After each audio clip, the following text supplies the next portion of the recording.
दोस्तों, जब भी आपने श्री कृष्ण जी की तस्वीर देखी होगी तो आपने ये नोटिस किया होगा, ये ध्यान दिया होगा कि श्री कृष्ण जी की तस्वीर में कुछ चीज़ें ऐसी होती हैं जो कि हर तस्वीर में होती है। जैसे बांसुरी, जैसे मोर का पंख, जैसे गाय, जैसे कमल के बीजों की वैजंती माला और माखन मिश्री। ये 5 चीज़ें श्री कृष्ण जी को बहुत पसंद है। ये 5 चीज़ें हमें जीवन जीने के लिए, अच्छा जीवन जीने के लिए बहुत कुछ सिखाती है, संकेत भी देती है जो हम समझ नहीं पाते हैं। तो आज चलिए हम बताएंगे कि इन 5 चीज़ों से, यानी श्री कृष्ण जी इन 5 चीज़ों के माध्यम से हमें क्या सिखाना चाहते हैं जो कि हम जान नहीं पा रहे हैं। तो चलिए मैं आपको बताता हूँ। तो चलिए सबसे पहले बात करते हैं बांसुरी की, यानी जहाँ भी श्री कृष्ण जी की तस्वीर होगी, श्री कृष्ण जी की मूर्ति होगी, तो उनके साथ बांसुरी तो ज़रूर होगी। तो श्री कृष्ण जी बांसुरी के माध्यम से हमको क्या सिखाना चाहते हैं? पहली सीख ये सिखाना चाहते हैं कि जिस तरह बांसुरी में इतने सारे छेद होते हैं, उसी तरह हमारे जीवन में भी ढेर सारे उतार चढ़ाव आते हैं, लेकिन जैसे बांसुरी बिना उन छेदों के कोई भी सुर नहीं निकाल सकती, उसी तरह हमारे जीवन में अगर ये उतार चढ़ाव नहीं होंगे तो भी हम कोई सुर, यानी कि हम कोई भी सुख का अनुभव नहीं कर सकते। दूसरी चीज़ ये है कि अगर बांसुरी, जैसे बांसुरी भी आपने देखा हो कोई गांठ नहीं होती, एक सीधी सादी एकदम बांसुरी होती है। इसी तरह हमारे जीवन में भी कोई गांठ नहीं होनी चाहिए, हमें किसी की बात का बुरा नहीं मानना चाहिए। तीसरी चीज़ ये है कि जब भी बांसुरी को बजने के लिए आदेश ना किया जाए, उसमें फूंक ना मारी जाए, तब तक बांसुरी नहीं बजती। यानी श्री कृष्ण जी ये कहना चाहते हैं कि जब तक हमें कोई ये कहे नहीं, कोई अगर बोलने के लिए हमको कोई कहता नहीं, तब तक हमें अपने आप से खुद से नहीं बोलना चाहिए।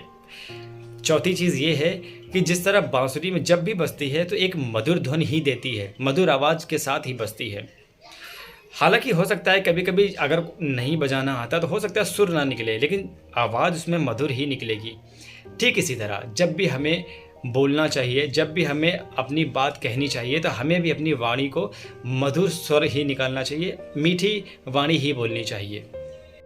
तो ये 4 चीज़ जिसके पास भी होती है, यानी जो अपने जीवन के उतार चढ़ाव से परेशान नहीं होता, जो किसी की बात का बुरा नहीं मानता, जो जब भी बोलता है तो मीठा ही बोलता है, और जो आवश्यकता पड़ने पर ही बोलता है, यानी ये बांसुरी के ये गुण धारण करता है, उसको स्वयं परमात्मा अपने होठों से लगाते हैं।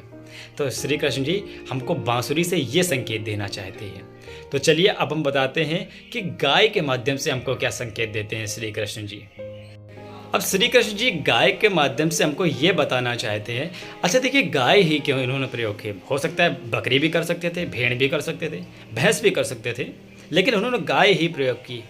यानी वो हमें बताना चाहते हैं कि जो गाय का दूध है, गाय का घी है, गाय का दही है, गौमूत्र है, और गाय का जो गोबर होता है, यानी काऊ डंग जो होता है, ये रोगों को हरता है। यानी जब ये तो वैज्ञानिक भी साबित कर चुके हैं कि गाय की जो भी दूध, घी, दही, गौमूत्र, ये जो भी चीज़ें हैं, ये हमारे रोगों को नष्ट करने के लिए बहुत उपयोगी है, बहुत शक्तिशाली चीज़ें हैं। तो यही श्री कृष्ण भी बताना चाहते हैं कि हमें गाय को पालना चाहिए, गाय की चीज़ें प्रयोग करनी चाहिए, जिससे हम स्वस्थ रहें, निरोग रहें। इसीलिए हमें हमारे यहाँ गाय को माता की संज्ञा भी दी जाती है।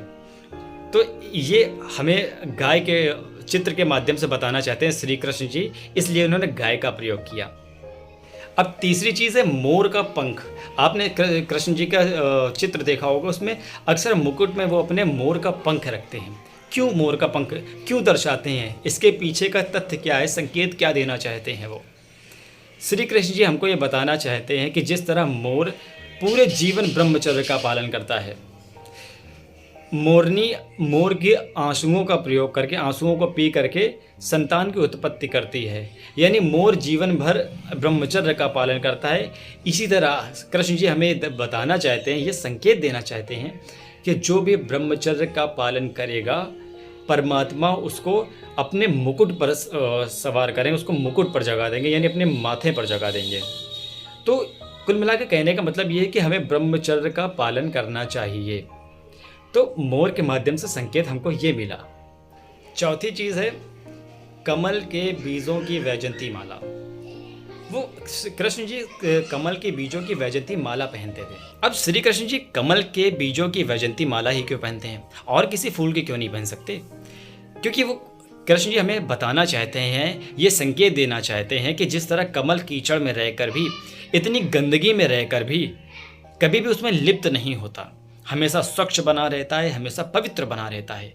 ठीक इसी तरह हमारे वातावरण में कितनी ही गंदगी क्यों ना हो, कितने ही बुरे लोग आसपास क्यों ना हो, हमें कभी भी उनके गलत आचरणों से लिप्त नहीं होना है, हमें उनके गलत विचारों में नहीं आना है, हमें हमेशा शुद्ध बने रहना है, पवित्र बने रहना है, हमारी अंतर्मन, हमारी अंतरात्मा हमेशा शुद्ध रखनी है।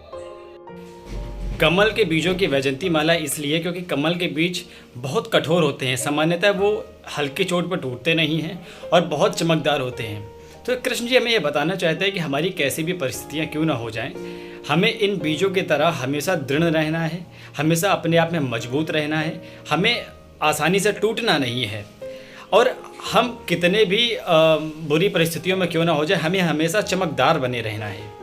और जिस तरह यह बीज, इनकी उत्पत्ति धरा से होती है और इसलिए ये हमेशा ज़मीन से जुड़े रहते हैं, इसी तरह हम भी कितने ही ऊंचे क्यों ना हो जाएं, हमें हमेशा अपनी ज़मीन से जुड़े रहना है, हमें हमेशा अपनी ज़मीन से जुड़ाव रखना है। तो ये सिखाते हैं हमें कृष्ण जी वैजयंती माला के माध्यम से। और पांचवी चीज़ जो उनको बहुत ज़्यादा पसंद है वो है माखन मिश्री। तो माखन मिश्री के पीछे कृष्ण जी क्या संकेत देना चाहते हैं? माखन मिश्री आपने देखा होगा कि जब भी माखन के साथ मिश्री को मिलाया जाता है तो मिश्री की मिठास माखन की एक एक कण में मिल जाती है। यानी जो मिश्री की मिठास होती है माखन को एक एक कण से मीठा बना देती है। तो कृष्ण जी हमको बताना चाहते हैं, ये संकेत देना चाहते हैं कि जिस तरह मिश्री माखन को पूरी तरह मीठा कर देती है, पूरी तरह अपने गुण से माखन को सराबोर कर देती है, ठीक उसी तरह हमें भी अपने सद्गुणों के माध्यम से, अपने अच्छे विचारों को दूसरे आसपास वातावरण में जो भी लोग हैं उनको अपने सद्विचारों से, अच्छे विचारों से एकदम लिप्त कर देना चाहिए। अपने जो भी हमारे अच्छे विचार हैं, हमारे विचार उन तक पहुंचाने चाहिए, उन तक अपने विचारों को अच्छे से सिखा देना चाहिए, बता देना चाहिए, जैसे मिश्री ने माखन को मिठास सिखा दी। तो ये हमें सिखाते हैं श्री कृष्ण जी माखन मिश्री के माध्यम से। तो ये थे इनकी 5 सबसे प्रिय चीज़ें जो मैंने आपको बताई और उनके माध्यम से श्री कृष्ण जी के द्वारा बताई गई शिक्षा, दी गई शिक्षा जो कि हम सामान्यतः नहीं जान पाते हैं। तो बताइएगा ये जानकारी आपको कैसी लगी, और अगर अच्छी लगी हो तो इस वीडियो को लाइक करिएगा, अपने घर परिवार दोस्तों जिसको भी आप चाहें उसको शेयर करिएगा ताकि उनको भी ये जानकारियाँ पता चल सकें। और इस परिवार के साथ, अपने इस चैनल के साथ जुड़ जाइएगा, हो सके तो सब्सक्राइब कर लीजिएगा। मैं ऐसी बहुत सी अच्छी जानकारी आपके लिए लाता रहता हूँ। बहुत बहुत धन्यवाद। नमस्ते। जन्माष्टमी की ढेर सारी शुभकामनाएं। हैप्पी जन्माष्टमी।